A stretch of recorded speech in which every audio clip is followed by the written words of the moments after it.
Welcome to the Wild Wild Best and Worst. I'm your football swindler, Brandon Perna, and Week 15 of the 2022 football season is one of, if not the most insane, fun, bizarre, improbable weekends of ball I have witnessed with these two eyes, which I stole from a drifter back in 2013, but that's still a lot of football. We had 4 chokes, 4 teams whose win probability plummeted like Tom Brady's endorsed FTX value. Thank you, Indy, Dallas, New England, and Tampa for turning sport into art as your masterpieces came together to create the art of the choke. We also had Hall of Shame-worthy officiating and the Texans giving the Chiefs a run for their money. I won't even waste your time this week with an ad. Let's do it. That's good sports.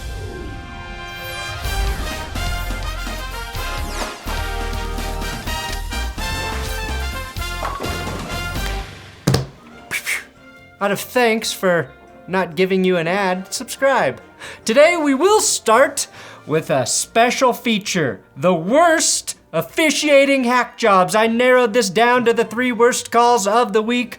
I'll hold up the doll, and you show me where the official hurt you, NFL fan. The first bad call was 2 bad calls on Saturday, where we had fumble returns called back on the Vikings twice because the officials blew the play dead and ruled forward progress stopped. 2, the ending of the Commanders-Giants game featured the defensive pass interference no call on the Giants, which I can kind of live with, but the ref doing scary Terry dirty, giving him the okay on the line only to immediately flag him for illegal formation, which robbed the Commanders of the touchdown, is one of the most egregious flags I've ever seen thrown.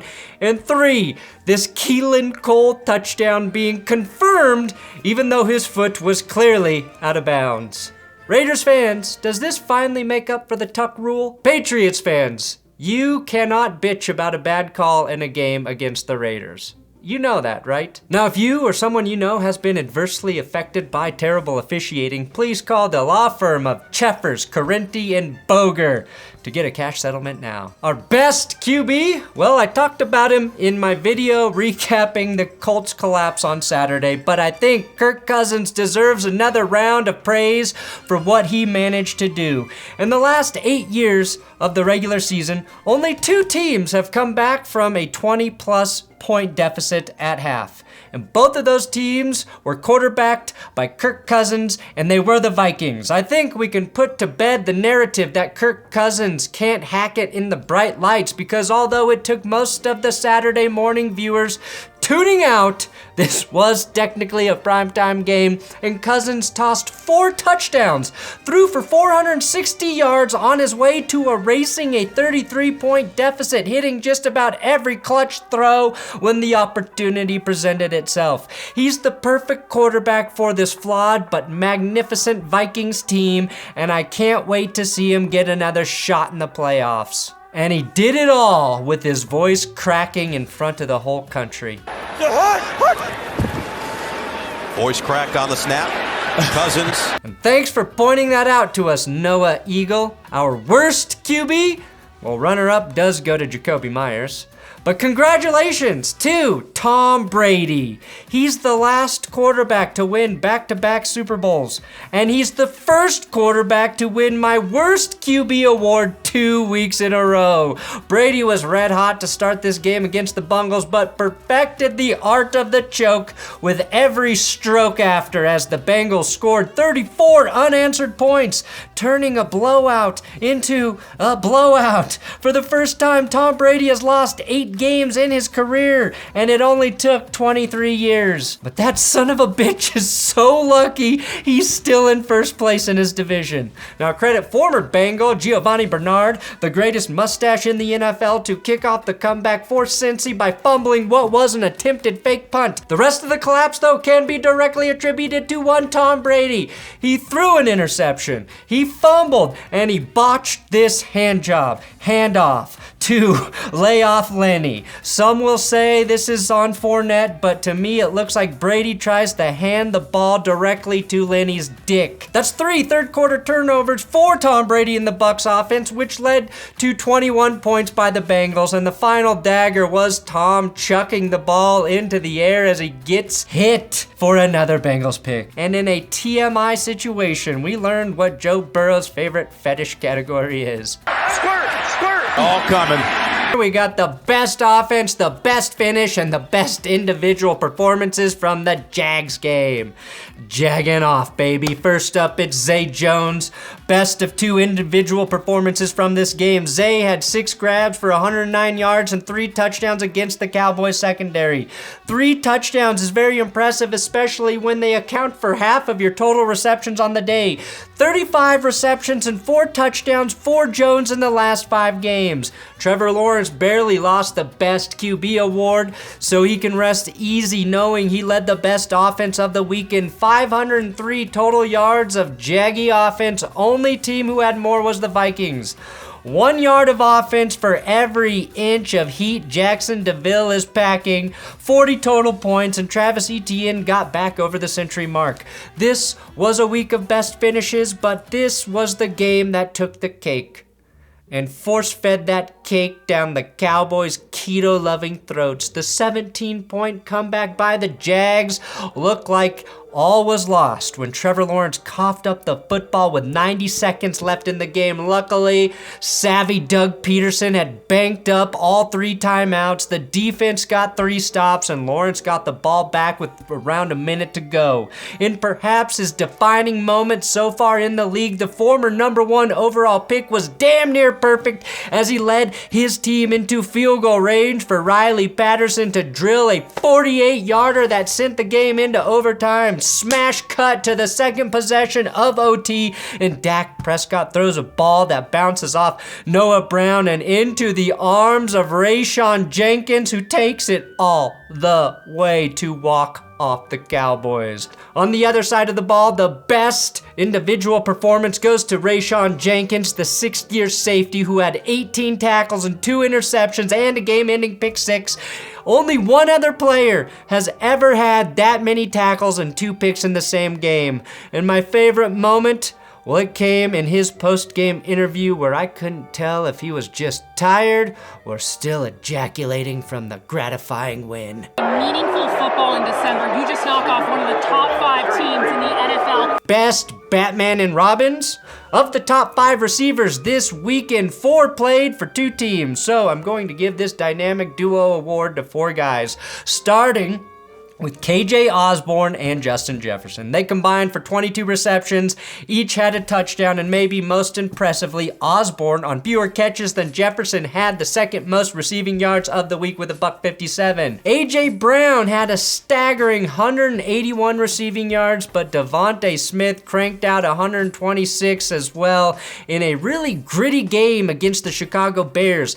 Jalen Hurts is the captain now. Not only was he dropping dimes like Trent Dilfer with holes in his pockets, he rushed for 3 tutties. My best stat, also from this game, Justin Fields crossed the 1,000-yard rushing mark thanks in part to this crazy run that was nearly the coolest touchdown of the season. Fields might want to take a page out of Keelan Cole's book and change his shoes, because it's very easy to see that he stepped out with those bright orange shoes. Fields becomes just the 3rd QB to hit 1,000 yards on the ground in a single season, joining, of course, the mobile QB legends Peyton Manning and Phillip Rivers. Best Brock? No, not Brock Purdy. It's Brock Wright, which is the best play the Lions can and will go for it on 4th down with under 2 minutes left in the game. Offensive coordinator Ben Johnson dialed up a perfect play that got tight end Brock Wright wide open with room to roam. Brock and rolling 51 yards into the end zone for what ended up being the game-winning touchdown as the Lions clawed back from 1-6 on the season, now at 500. If they make the playoffs, they'll be the first team to do it after losing 6 of the first 7. And you know what? Screw it. I will also give the Jets the Best Defense Award for being the first team to ever stop Jamal Williams on the goal line. Worst play of the week? not all time, of the week, the Texans, who played the Cowboys hard a week ago, and this week they fought the Chiefs all the way into overtime, only for this to happen after actually stopping KC on their first possession in OT. Davis Mills started to run, and Frank Clark stripped the ball, which ricocheted off Mills' knee and eventually into the Chiefs' hands at the bottom of the pile. The Chiefs escaped with a win in what was really a moral loss, but I guess good for the Texans, who are playing hard despite keeping that stranglehold on the first overall pick. Worst moment?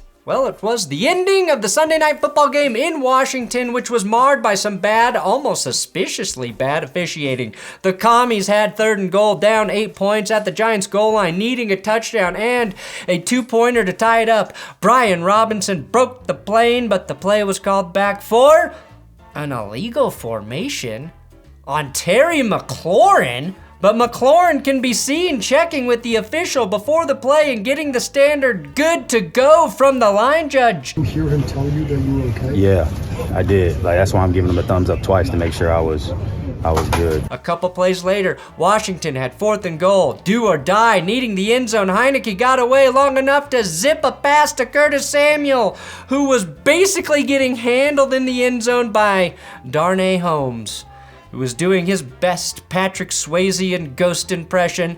No flag this time, and the Giants win the game. Best defender, I was thinking about giving the best defender to J.J. Watt, who at age 33 pulled off 3 sacks against my Broncos, but that's exactly why he's not getting it. Instead, I'm going with the first-timer, Giants rookie Kayvon Thibodeau, who wrecked the game in Washington. His best play came early in the second quarter when he pulled off the hat trick, stripping Taylor Heineke, recovering the ball himself, and taking the ball into the end zone in what would prove to be a crucial touchdown in a game that kept the Giants in playoff contention. Best game? Well, that belongs to the Bills and Dolphins from Saturday. It was not just a great game, it was a masterclass on football atmosphere. This is usually the segment I enjoy the most, but this week this game is overshadowed by the games that weren't as good but were simply too batshit crazy to ignore.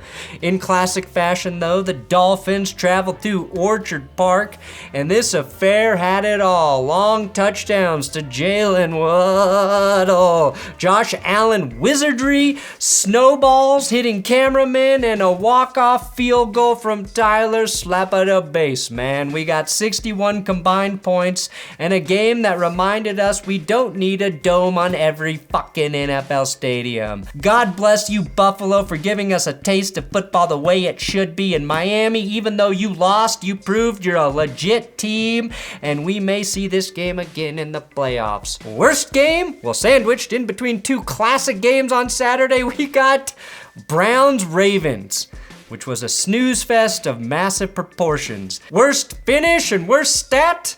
Well, another 2021 QB, Mac Jones, has gone the opposite direction of Justin Fields. Down to hell. Jones has managed to play in 11 games, attempt 336 passes, and throw just 7 touchdowns this season, putting him on an exclusive list that includes former superstars like Browning Nagel, Joey Harrington, Mitch Trubisky, and the punter, Tom Tupa. Jones was truly bad against the Raiders, completing just 42% of his passes for 112 yards and no tuds. Though I do want to point out that his offensive play caller is still Matt Patricia. The Raiders head coach is still Josh McDaniels, whose team blew another double-digit lead, but somehow managed to win. This game does not get the worst play of the week award, it gets the worst play of all time award. Lost in one of the most exciting final plays of the season was how the Raiders got back into this game against the Patriots. I mentioned it at the beginning of the show, but I love that this Keelan Cole touchdown counted against the Patriots, and that TD tied up the game. Without that controversial call, we don't get the dumbest play that we have ever seen.